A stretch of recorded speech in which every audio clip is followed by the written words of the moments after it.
Welcome to Do You Ever Wonder? The show that brings you answers to many of the questions that you may have, but with no one to ask.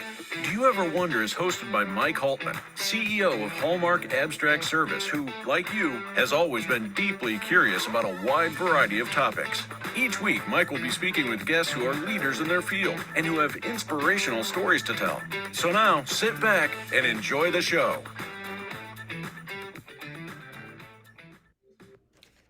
Hi, everyone, and welcome to another episode of Do You Ever Wonder? We are very fortunate today because it's coming on the end of the year, and 2024 is an unknown right now. And we have with us today Leslie Venetz, and hopefully I said that correctly. Pretty darn close. You know what? Nobody ever gets my name right either, but say it the right way. Venetz. Venetz. Okay. That's like an Italian way of saying it. Venetz. I am Italian, so that There checks you go. out. There you go. Well, so Leslie is a top voice on LinkedIn with 33,000 followers in the genre of sales Yep. and a B2B sales coach. And I think that because most of us are one way or another, we're involved in B2B sales, I can't think of a better guest to have on. So welcome, Leslie. Well, I'm so happy to be here, and you're spot on. So many people are in sales and they don't realize it. They might not be doing it as their primary profession, but if you're a business owner, you sure as heck are in sales. And most of us still have to sell our ideas to our kids, to our spouses, to our bosses. So everybody has a little bit of sales in their life. You know what? I forget which one of my kids I was talking to the other day, but they were like, "I'm not in sales," and I'm like, "Yeah, you are." You know, whether you go to a conference and you're trying to meet people, you're networking, whatever it is we're doing. And I apologize for the barking in the background. This is live TV, but we're all in sales, and I think B2B is a very interesting way to sell. So I'm basically in sales selling title insurance.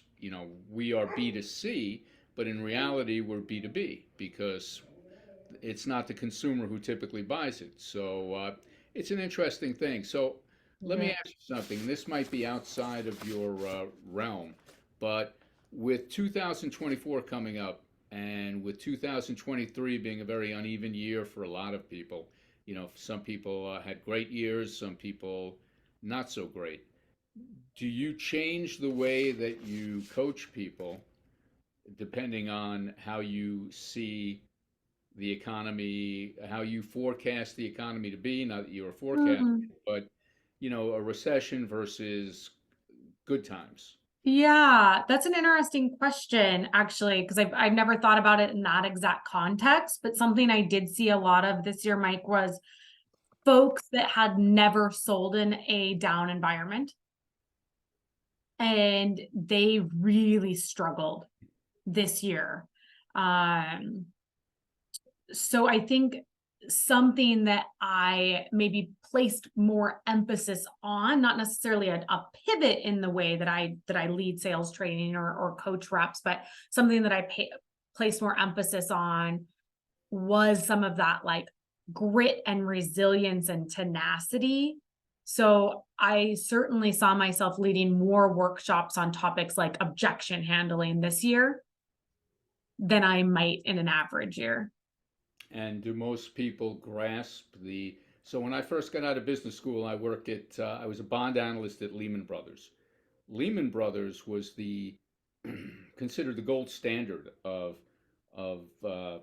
investment banks, but in reality, they were the retail arm, the brokers were nothing more than brokers, and they had a book of how to handle objections. So, the classic objection is a guy says, I have to go home, I have to talk to my wife about it, and the objection at that time, I'm sure it's much different now, is who wears the pants in the family. So you could get away with that back in the 80s. I'm not so sure that would fly right now. But do people understand how to really how to overcome objections, or do most people just back down and say, okay?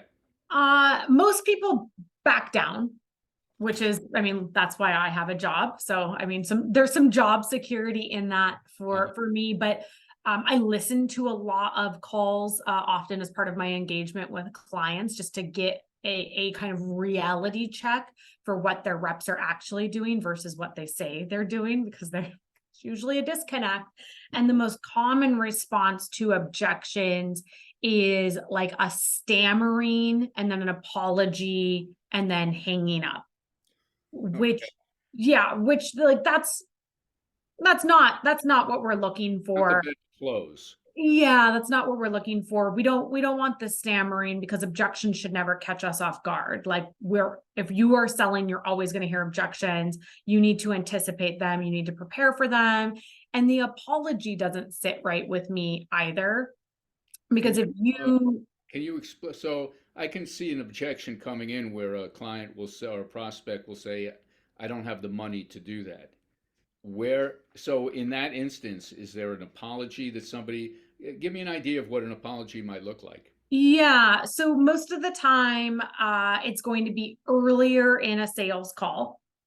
So this is primarily cold outbound teams that I work with, and it's early in a sales call, and somebody interrupts them and says, "I'm not interested. I'm not spending money. I don't have time. Just send something over." Whatever that type of objection is. And often when I'm listening to those calls, the response is, "Oh, okay, sorry to bother you. Bye." And we hang up. And so when I'm training on objections, the very first things I do are actually not teach scripts, not teach like sample scripts in terms of how people would reply. I teach first mindset, one mindset being gratitude.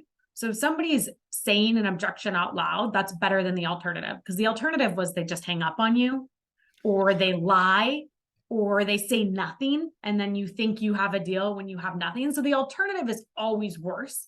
So first, the mindset is like, be gracious when you get an objection, because the door is still open, like there's still an opportunity.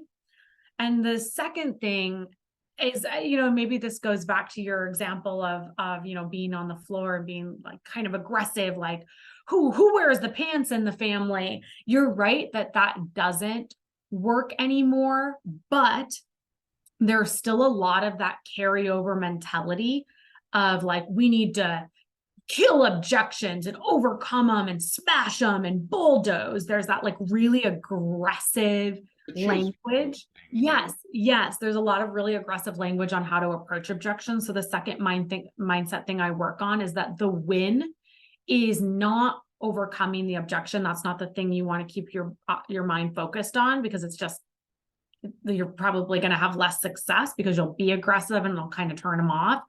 Instead, your number one metric should be just continuing the conversation. And that's all about curiosity, which I know is one of your core values. So instead of going in and trying to bulldoze somebody to overcome an objection, it's like, just be grateful they didn't hang up on you, and instead lead with curiosity and ask questions, with your number one goal being to continue the conversation. And then how do you know, well, I guess that's part of your sales expertise, but how do you know when you continue the conversation, how do you know if you're winning? How do you know if the other person is just, a little passive and is just willing to talk to you? Yeah. So, it's interesting that you use the term winning, because I think something that holds salespeople back is that we often have an understanding of sales being a win-lose. We are winning a negotiation, we are winning a deal or a conversation, which means somebody else has to lose. And I would really challenge that narrative that the best sellers I know are always seeking win-win. Like, it is really like you're doing it with somebody instead of to somebody. So that's probably the answer, Mike. Like, does it feel like you're having a conversation with somebody, or does it feel like you're talking at somebody? If you feel like you're having a conversation with, things are going well. If you feel like you're talking at, maybe not so well. Well, it's interesting because I know one of your phrases, and I know you have different phrases, is to talk with prospects and not at them. I mean, Yeah. I think that's one of your headline phrases, Yeah. if I'm not mistaken. And yeah, that's it's great. If you can get a dialogue going, you're definitely way ahead of the game. It's sometimes it can be like pulling teeth, though. It can be. And here's the brass tacks. Not everybody's going to buy. Right. Not everybody should buy. You don't want everybody as a customer. So you are absolutely going to reach people where you, as the seller, do everything right.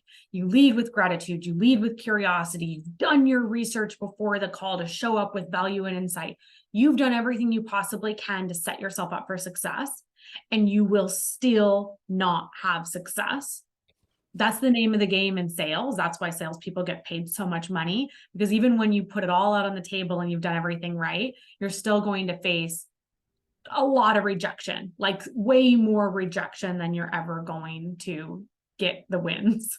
100%. I mean, I get spam calls all the time, and I don't know how those people can wake up every morning and say I'm going to do this again, because A, they're not good at it, but B, it's like they must get 99.99% rejection, and Uh, that's got to be difficult.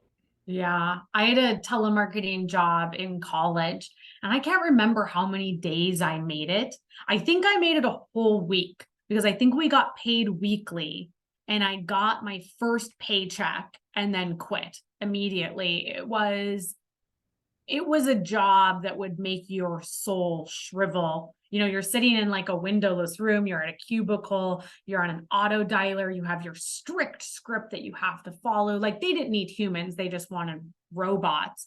And I mean, now I think AI has pretty much replaced humans in a lot of those, Exactly. a lot of those situations. But it's interesting that you bring that up, because I two thoughts. One, I saw a Gallup poll this weekend, some data that said that telemarketers are the least trusted profession, and they have politicians have just a little bit of an edge on them, but those are like the two least trusted That's professions. surprising. Yeah, you're like, oh, that makes sense. And I think one of the issues B2B sales as a profession has is that most folks, before they join, like before they get a job in B2B sales, don't understand the distinction between B2C and B2B. They've only ever experienced B2C. And a lot of those experiences have been in those kind of like icky, high pressure, low value interactions. And then combined with this kind of societal narrative we have of salespeople being con artists, like drug addicts, liars, stealers, it's hard, I think, to recruit as much amazing talent into B2B sales as we should have, because there is like, I mean, I didn't want to go into B2B sales. I just Right. got a job because I needed to pay the bills, and then was like, oh, this is totally different than I thought it was. And now it's my career. But I think it creates like some fear and shame on the seller. And then it creates an immediate barrier that the buyer has up, whether or not they even know it. Between in B2B.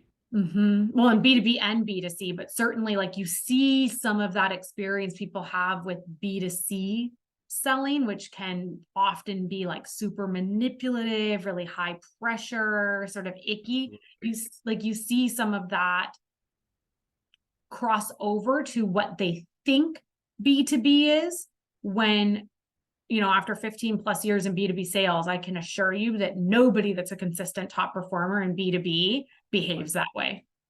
Well, it's funny you talked about people's perception of B2C salespeople. There was a comedy, I think it ended a couple of years ago, where three guys were telemarketers.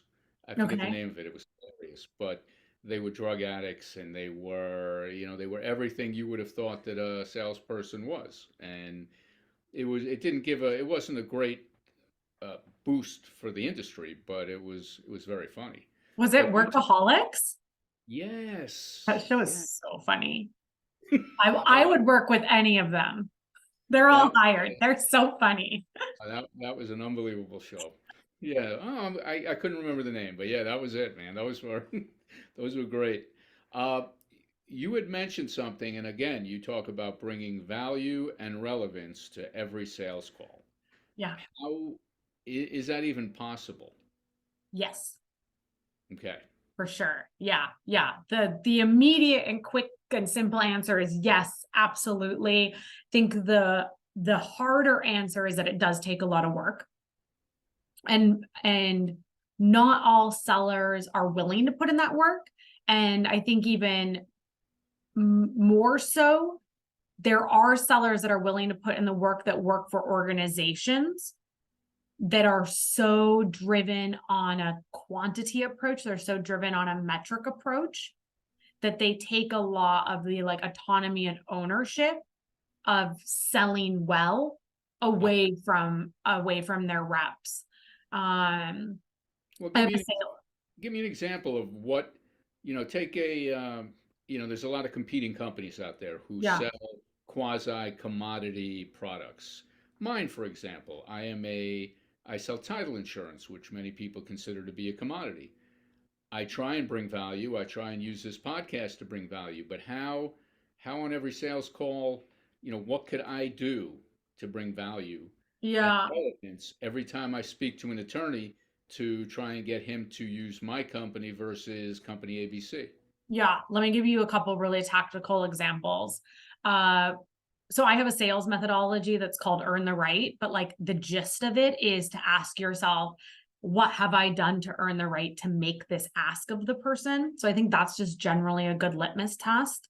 Another really easy thing to audit is to look at the emails or scripts, like what you're using to communicate with these folks, and look at the you to I ratio. And we've all seen this in our own inboxes. You get an email from a stranger and it's, "Hi, I'm Leslie, your account executive at blah, blah, blah. I hope this email finds you well. Our company does, we sell." It is just this really like me-centered language. So audit your emails and your scripts, and what you're looking for is to talk about the prospect, to use that you language 3 times for every 1 time you talk about yourself and your company and your product. So that's a really good way to sort of audit for just generally, am I talking about me or am I talking about them? And one of my favorite ways, and you're doing it with this podcast, is to figure out where I can make deposits before I make asks.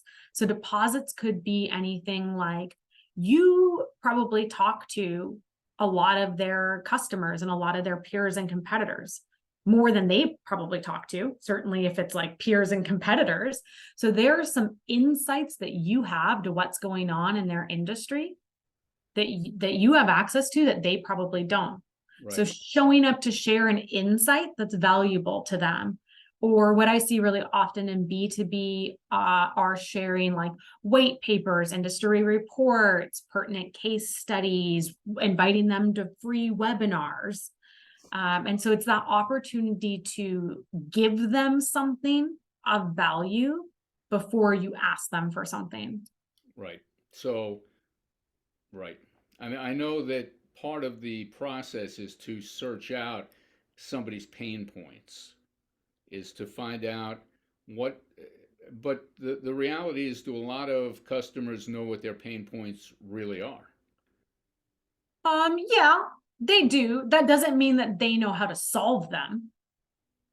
I mean, they know their pain points. They probably don't have as much information on the like opportunities or various solutions to get the answers that they need. One of the things I work with, like literally I'm working on every single, working with it on all of my clients right now, is called value-based segmentation. It's like what I see really often, like when people are reaching out to customers, is that they either create one message and they send the same generic message to all of their customers. And usually this happens not because they're lazy or they don't want to bring value, but it's because they feel some sort of internal pressure to like get an email to everybody. Like we gotta contact them all. That doesn't work. Like that has a very, very low conversion rate to get people to reply and to get them interested, which makes sense. It's generic. Or I see people overthink it and they spend like an hour trying to write the most perfect email that's ever been written that's hyper personalized, when like even the best emails aren't going to get opened 100% of the time.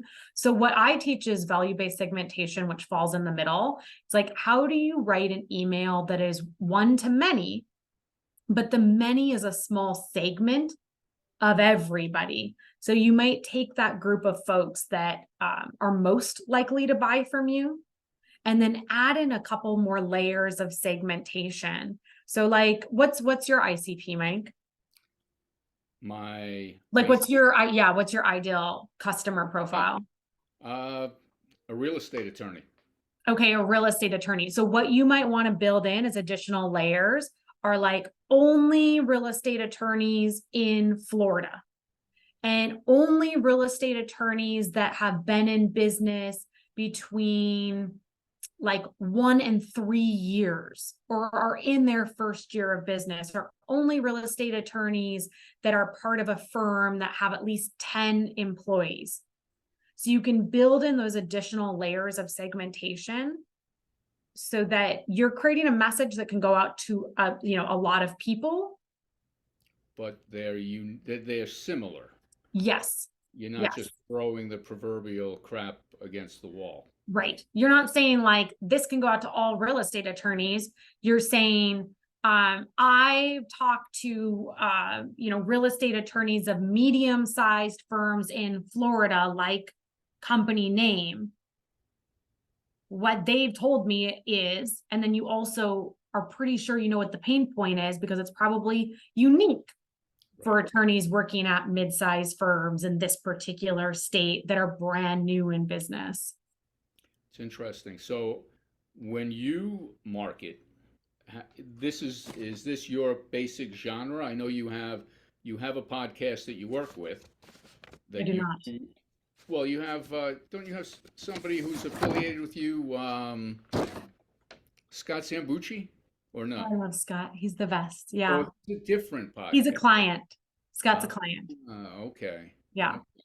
But So he's amazing. And everybody should watch his pod, listen to his podcast. yeah, no, he had a lot of great episodes. So for some reason, I thought you were affiliated. So, but your methodology of acquiring clients is to do things like this, is to just basically brand yourself across the spectrum. I mean, is that So what I'm doing for my own business right now is actually pretty different than what I teach clients, which I'm a bit of a traitor to my people. I'm sorry, team. But the clients that I help, I generally pick organizations up like at 15 million plus. hmm So they are outbounding and they're doing like mid-market to enterprise. So generally they are going to senior level titles of 1 billion plus sized orgs. And that requires a much different approach than what I'm doing for my own business. And that approach is what I spent my career doing, like penetrating C-suite titles of Fortune 500 orgs, like working really complex deal cycles. Mike, I'm over here living my solopreneur dreams, running a 6-figure business, working a 4-day work week. I have 0 plans to scale. I run a 100% inbound funnel right now because of my 30K plus following on LinkedIn and my 30K plus following on TikTok, and a lot of the work I do chatting with folks like you and trying to share my knowledge for free on podcasts and webinars and LinkedIn lives. So talk about a deposit before ask situation. Like, I am out there. I've posted every day on LinkedIn for over 1,000 days and counting.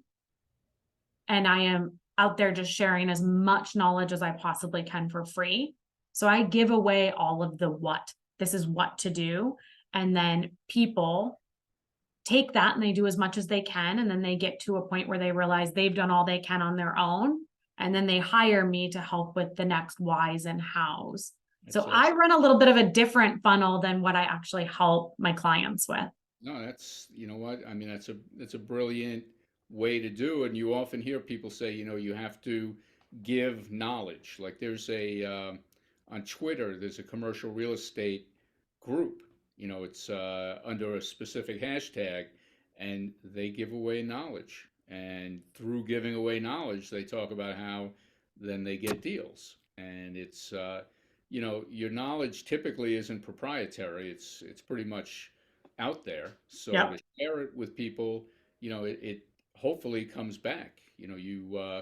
I'm part of I'm the president of a business development group. You've probably heard of it, BNI. And that sounds familiar. Yeah. But their tagline is "Givers Gain," and I love that.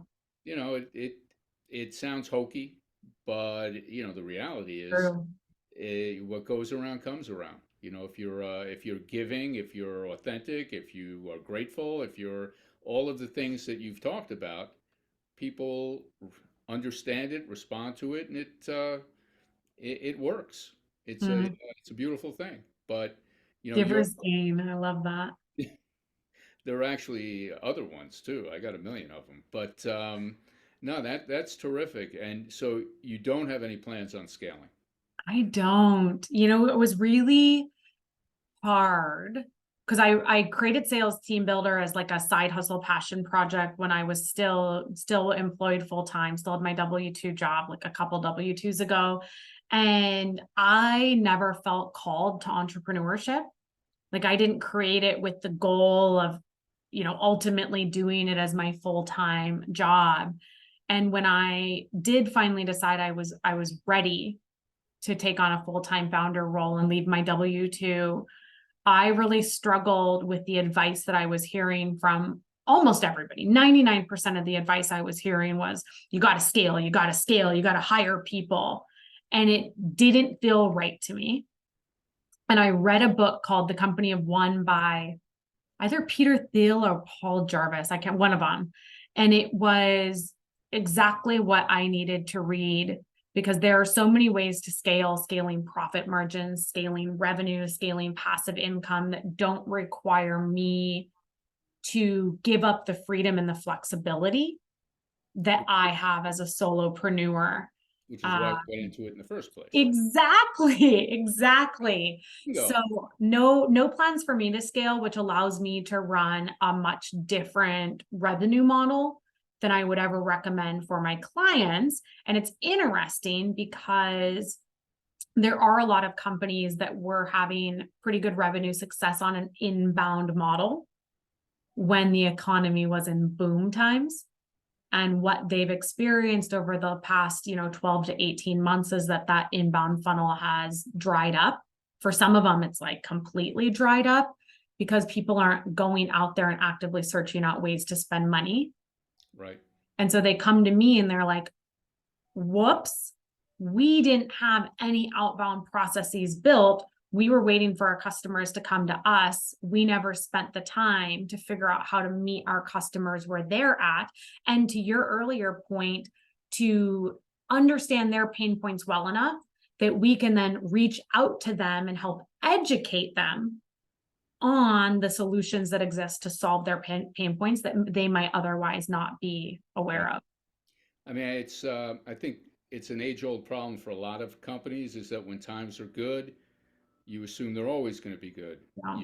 Maybe you hire people, you do things that under the assumption that things are always going to be that way, and nothing ever is. Everything is cyclical. So well, I mean, we saw it today with Spotify laying off 17% of their workforce. It's boom time, grow, grow, grow. And then it's, oh, whoops, we were doing aspirational hiring and now we need to fire 17% of our workforce, days before the my holiday. middle daughter's an IT recruiter, and during COVID, business was huge, but that just doesn't last forever, and that's what a lot of people don't realize. So speaking of scaling or descaling, you're involved with some AI companies, and how do you see that impacting both B2B sales, but just business in general? Yeah. Oh my gosh. So AI is so fascinating.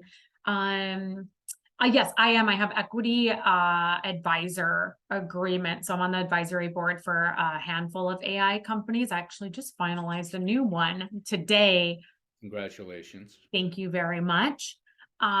What's been really interesting for me is that like my first advisor role with an AI company, I finalized about 9 months before AI like became a topic everybody was talking about.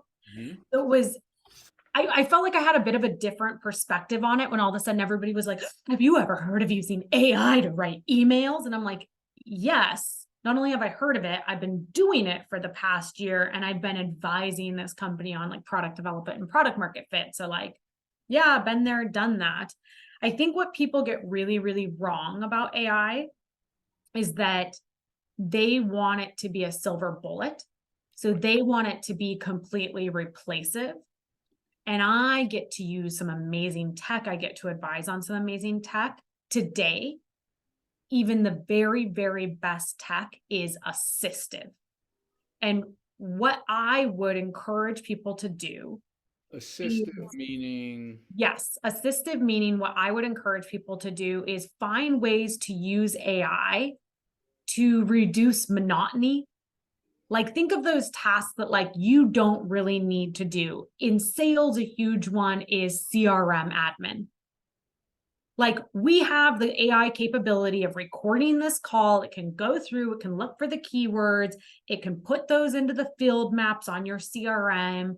Reps should not be doing that type of manual data entry anymore. And I think there's a lot of examples across all industries where that's sort of just like monotonous manual admin work that can be done by tech. But like that's not going to change the game. Like that's not a game changer for right? most people or for most organizations. And I think the mistake I see folks making in sales specifically, but I think folks will agree, they probably see some iteration of this in their own companies, is that we find a way to automate tasks. And instead of then taking the time that we just bought back with that automation and being intentional and strategic about how we're going to repurpose it, we sort of waste it, or we start doing like more of other tasks that already weren't really meaningful. So, I mean, I don't know. I could really go down a rabbit hole on AI. I mean, I'm very familiar with AI, and companies talk about how much money it's going to save them. So, are we talking about the money it's going to save them in the administrative costs in terms of salaries of people that they won't have to pay because AI can do those jobs that the lower level employees will no longer have to do? Or is it creating something on a much higher level that is going to be evolutionary Yeah. for a company, product wise or something wise, production wise? Yeah, it's hard to say. I think there's an FTE element in there. Like organizations will require few full-time headcount because there are a lot of those tasks that humans were doing that can be fully automated now. I think the ideal situation, because so many organizations never backfilled their headcount that they fired over the past 3 years, a better outcome would not be to run leaner. It would be to start taking things like taking monotonous tasks off of the desks of their employees that would increase employee engagement and would increase retention. So I don't think a lot of companies are getting that right. But the question made me think of something else, Mike, because when there was this huge Gen AI boom, the applications that I was most excited about weren't like B2B sales applications. It was like the opportunities to use AI to get people better medical diagnoses without bias. Like that is fascinating. Yes. That I think is the type of thing that could change the world. I'm not as optimistic that like automating tasks or helping it write better sales emails or what. I don't think that's going to be the thing that changes the world. But I do desperately hope that there are some opportunities for AI to level the playing field when it comes to removing bias and increasing accessibility. Okay, that's fair. I don't disagree. But let me ask you one thing about AI Yeah. I know that about 4, something like that, years ago, blockchain was the buzzword that, I know they were talking about it in my industry. It was going to eliminate industries. It was going to evolutionize everything, evolutionize. And it never seemed to come to fruition. Is there, in your opinion, and I think I already know your opinion, is there a chance that AI could go down that same road? No, definitely not. No. AI it's so much more powerful. And it's exponential in a way that blockchain could never be. Blockchain's also freaking fascinating. I got to work on a really cool project to use blockchain to reduce supplier fraud when I was selling to the chief procurement officer persona. It's so cool. It's like blockchain is fascinating. Blockchain hasn't gone away, No, but right? It's just like not the buzzword that it used to right, be, right, but I don't think that it has the exponential potential that AI has. And I also don't think that it is like there's no open AI for blockchain, right? Like the average Joe right, can't use blockchain in a way that they can use AI. correct. And for the average Joe, using a spreadsheet is probably almost as good. But that's neither here nor there. But Leslie, unfortunately, we've run out of time, but I have to say that this was a fantastic opportunity to talk with you. You are a pleasure. And if somebody wanted to get in touch with you, how would they do it? Yeah, thank you for having me. This was so nice. I am on LinkedIn, as I mentioned, posting over 1,000 days and counting. That's just at my name. I'm also on TikTok at Sales Tips Talk. So if you prefer video content, you can find me there. And then my website is just my name, leslievenetz.com. Well, that catchy name, the sales ticks. Sales Tips Talk. Tips. That's what you get when you're a first mover. You get those really great handles. You locked it in, no question. But hopefully, I'll have you back maybe next year, or I will talk about where you are in AI and see what it's done. It would be my pleasure. And I'm very happy and a healthy new year. Thanks, Mike. Same to you. Thank you. Thank you for listening to Do You Ever Wonder? And we hope that you enjoyed the show. Next week, we will have another terrific guest telling their story. And if there are any specific topics you'd like to hear more about, please don't hesitate to let us know. Our curiosity, like yours, knows no bounds. Please subscribe and like and share this episode on your social media. See you next week.